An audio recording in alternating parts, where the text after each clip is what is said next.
Сәлеметсіз. Қайырлы күн. Осы билеттегі орын бойынша орныңызға жайғасуыңызды сұраймын. Сіздің орныңыз ес. Қайырлы күн. Осы билеттегі орын бойынша жайғасуыңызды сұраймыз. Қайырлы күн. Сіздің орныңызға жайғасуыңызды сұраймын. Қайырлы күн. Сіздікі F-орын жайғасыңыз. Қайырлы күн. Сіздікі I. Оқушылар орналасып алдық па? Жақсы. Балалар, біз неге ФИСУ деп топқа бөлінгеніміз туралы бірден өзім түсіндіріп кетейін. ФИСУ ол қысқарған атау. Яғни бұл ағылшын сөзі, қазақша аудармасы халықаралық студенттік спорт федерациясы деген мағынаны білдіреді екен. Яғни өздерің байқап отырсыңдар, бүгінгі біздің сабағымыз спорт жайлы болмақ екен. Балалар, топқа бөлініп алсақ, енді мен сендерді мына жетістік ағашына назар аударғым келіп тұр. Бермен келеміз, келе қойды. Бұл жетістік ағашы. Жетістік ағашында балалар сендер өздерің қай жердесіңдер? Шартты түрде белгілеп кетсеңдер. Иә, жақсы. Жақсы балалар, топқа бөлініп алды. Жетістік ағашындағы өзіміздің орнымызды шартты түрде белгіледік. Ендеше сабағымызды бастаймыз. Тақтаға назар аударайық. Сабағымыздың тақырыбы студенттік универсиада деп аталады. Ал оқу мақсатымыз 9-1-3-1 тыңдалған мәтіндегі ақпаратты өмірлік мәселемен байланыстырып, 9-4-4-1 құрмалас сөйлемдердің жасалу жолдарын түрлерін білу. Балалар, кім айтады? Оқу мақсатымыз бар, ал сабағымыздың мақсаты не? Бүгінгі сабақта біз не істейді екенбіз? Кім айта алады? Кәмеліз? Менің ойымша, біз бүгінгі сабақта мәтіндерді тыңдап, мәтінден өзіміз жаңа ақпарат береміз. Жақсы. Ал екінші мақсат бойынша не істейміз деп ойлаймыз? Кәне, иә, айтайық, ойымызды білдірейік. Дариға, не істейміз деп ойлайсың екінші мақсат бойынша? Құрмалас сөйлем жасалу жолдарын толық түсінеміз. Яғни, тақтаға назар аударайық, балалар қарайық, дұрыс айтып па екен? Универсиада мәтінін тыңдай отырып, ақпаратты өмірмен байланыстыра алады екенбіз. Жаңа сендерге тыңдалған мәтін универсиада деп аталады екен. Екінші, құрмалас сөйлем. Оның ішінде сабақтас құрмалас сөйлем жасалу жолдарын, яғни тілдік бағдарды есте сақтап, түсініп, түрлерін естейді екенбіз. Ажыратамыз. Оқу мақсаты, сабақ мақсаты түсінікті ме балалар? Түсінікті ме? Жақсы, сабағын бастаймыз. Бірінші тапсырма сендерде ой қозғау тапсырмасы екен. Сұрақтарды кім оқиды? Айсұлу жақсы оқи ғой. Бірінші, тәуелсіз Қазақстанның қандай жетістіктері бар? Екінші, студенттік универсиада туралы не білесің? Естуің бар ма? Үшінші, оған кімдер қатысады деп ойлайсың?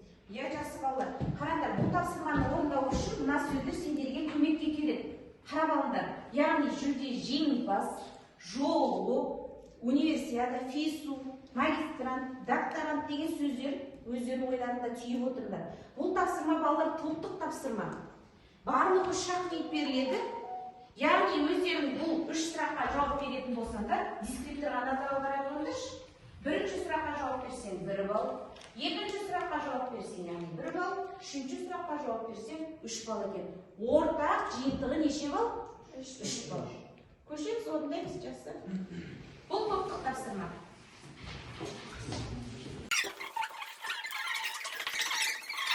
Жақсы балалар, уақыт өтті. Сұраққа жауап бар ма? Қай топ дайын? Жақсы. F тобы? Бірінші сұрақта тәуелсіз Қазақстанның көптеген жетістіктері бар. Мысалға, Экспо 2017 көрмесі және олимпиадалық спорт түрлеріне қатысқан қазақстандық спортшылар 586 медаль жеңіп алды. Жақсы. Бірінші сұрақтың жауабы толық иә? Жақсы. Келесі сұраққа.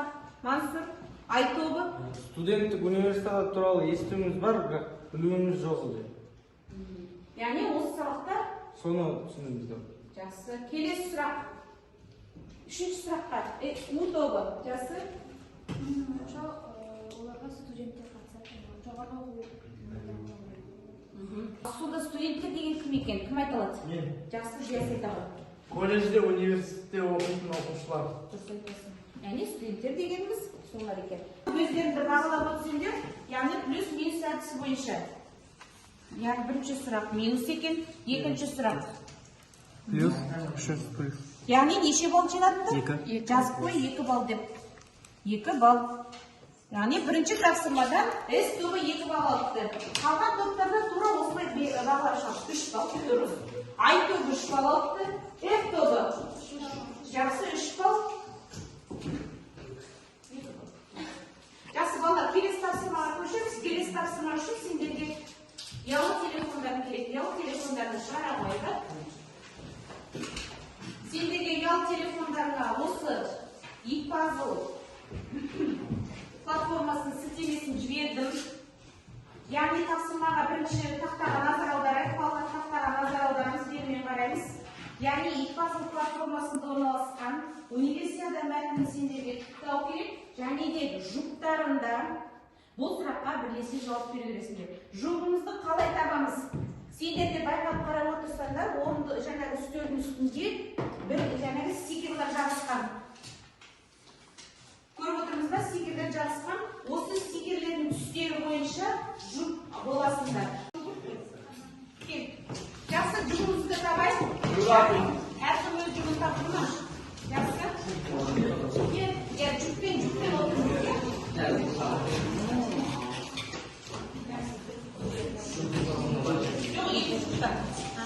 Жұппен отырып болса, бұл тапсырманы дискрипторына мән берейік.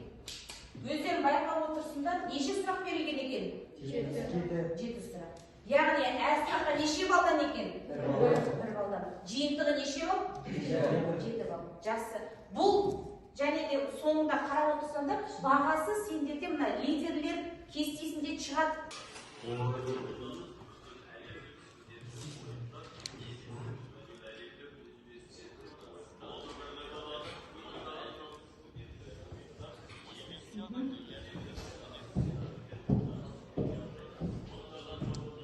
Спорт ойындары ол халықаралық университеттік спорт федерациясының ұйымдастыруымен студенттер арасында өтетін халықаралық жарыс.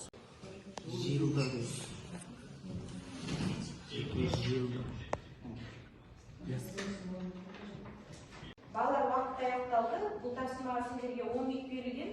Енді бағана айтып өткенде, бұл жерде сендерде лидерлер кестесі шығып тұр. Мен тақтаға қарай қойыңдар. Жақсы, бұл сұрағымды талдап өтсек. Алматыда өткен универсиада қай уақыт аралығын қамтиды? Ол 28 қаңтар және 8 ақпан. Жақсы, бұл сұрағымды талдап өтсек. Алматыда өткен универсиада қай уақыт аралығын қамтиды? Ол 28 қаңтар және 8 ақпан аралығы. Дұрыс па?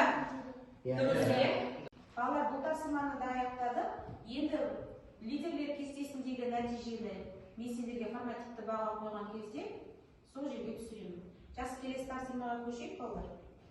Бұл оқулықпен жұмыс, бұл да топтық жұмыс, берілетін уақыт 10 минут. Тапсырманың белгісін кім оқиды? Кітабымызды ашайық. 55-ші беттегі, 55-ші беттегі 8 тапсырма. Берілісін кім оқиды? Жақсы, Мансұр оқи ғой. Сабақта сұқырмаға сөйлемдерді тауып, жасау жолдарын түсіндір. Дұрыс айтасыңдар. Яғни сендерде мәтін берілген шағын, сондағы сабақта сұқырмаға сөйлемдерді табамыз. Енді ол тапсырманы орындамас бұрын, балалар, мен сендерге қазір таратқан тілдік бақылардың ережеге жазылған қағазды беремін. Бұл ережені сендер жіксу әдісі арқылы барлық топтар айналып түсіндіріп шығасыңдар. Сол ереже тілдік бақыларды меңгеріп алғаннан кейін барып қана осы тапсырмаға көшесіңдер. Мына тапсырманың дескрипторы. Яғни мәтінне сендер 4 сөйлем табу керексіңдер. Сабақта сұқырмалы сөйлемнің 4 түрі табасыңдар. Оны егер анықтасам 1 балл беріледі. Және екінші сендерге жасалу жолын түсіндірдік.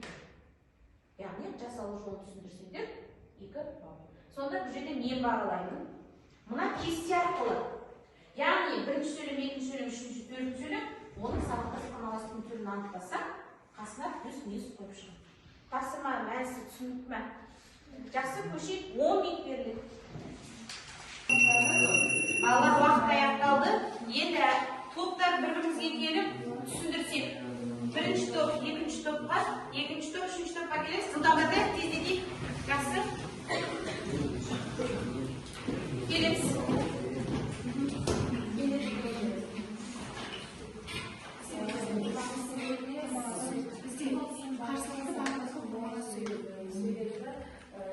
Басты түсіндірген білгенше ойға айтылған басқадағы оны қарсы қойылатын сабақ тастық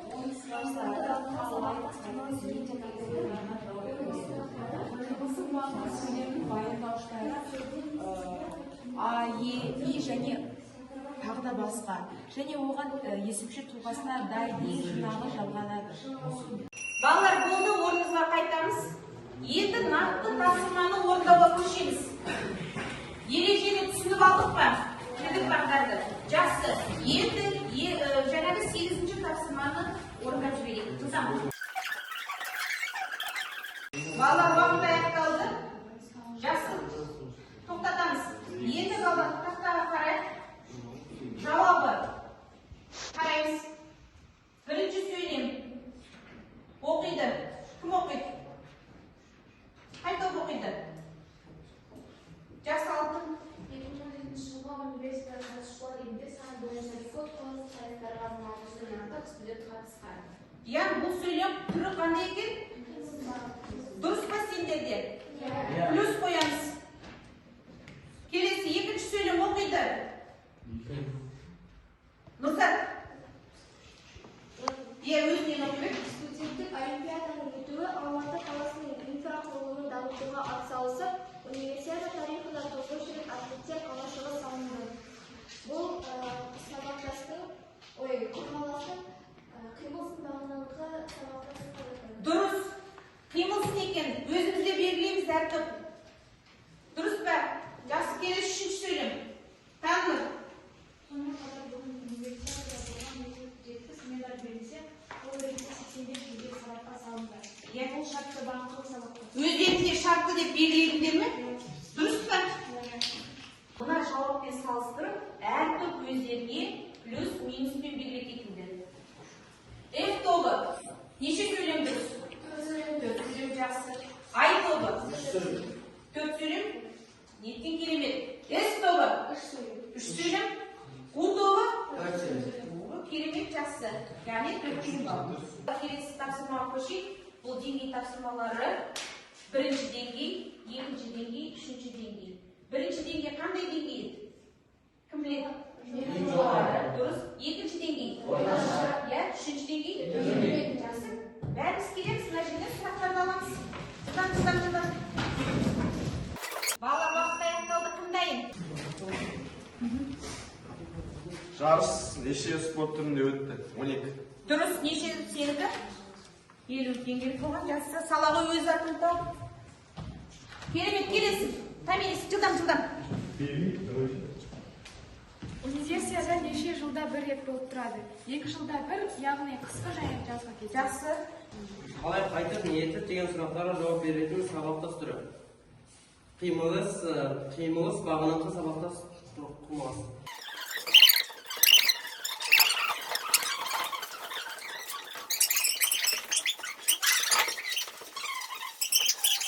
Жаңағы сұрақтар бойынша кім қанша балл алды? Ең көп балл жинаған бізде Айсұлу екен 250, Таялқан Мансұр 200, Аружан 100, Майданбеков Мансұр 200, Дариға 50, Алтын 50, Таннұр 200 керемет, Қуаныш 200 керемет, Тамирис 50, және де Нұрасыл 50 деген. Бұл сендердің банк депозитіне өздерінің салған бүгінгі сабақтан қаржыларын. Қошемет. Балалар, сабағымыз аяқталып келеді. Мен сендердің сабақтың ең басына апарып келіп тұр. Бізде сабақта жаңағы осындай мақсат берілген болады. Яғни аудиомәтінді тыңдай отырып өмірмен байланыстыру. Және де құрмалас сөйлемнің, оның ішінде сабақтас құрмалас сөйлем жасау жолдарын және түрлерін ажырату болады. Енді осы жетістік ағашына қайтадан келсек, балалар. Айсұлу жақын келіп тұр. Айсұлу сен қазір қандай жетістікке жетті? Өзіңді қазір? Неге? Себебі мен бүгінгі сабақта универсиада мәтінін тыңдай отырып, оның ақпаратын өмірмен байланыстыра білдім. Және құрмалас сөйлемнің, оның ішіндегі сабақтас құрмалас сөйлемнің жасалу жолдарын және түрлерін ажырата білдім. Және осы сабақта мақсатына жеттім деген ойдамын. Жақсы, рахмет. Балалар, сабағымыз аяқталды. Енді әрқайсымыз өзімізді бағалап өтсек, сендердің алдарында аттарын жазылған смарт сағат жатыр. Әркімнің өзіңді осы сабақта бойынша қалай өзіңді бағалайсың? Бірінші, екінші, үшінші тапсырмада өзіңді қалай көрсеттің, бағалап шықшы. Және де осы бағаларыңды қосымшамен лидерлер кестесін және қатысымдарың бойынша күнделік кезекке формативті бағаларыңды қойып беремін. Жақсы ма? Бүгінгі сабақта мен ерекше бөліп айтқым келеді. Тамирис жақсы қатысып отырды. Айсұлу жоғары деңгейде, Нұрзат, Дариға. Келесі сабаққа үйге тапсырма, 54-ші бет, 4-ші тапсырма. Жазып аламыз, жазамыз. Осымен балалар сабағымыз аяқталды. Сабаққа қатысқандарға рахмет. Рахмет.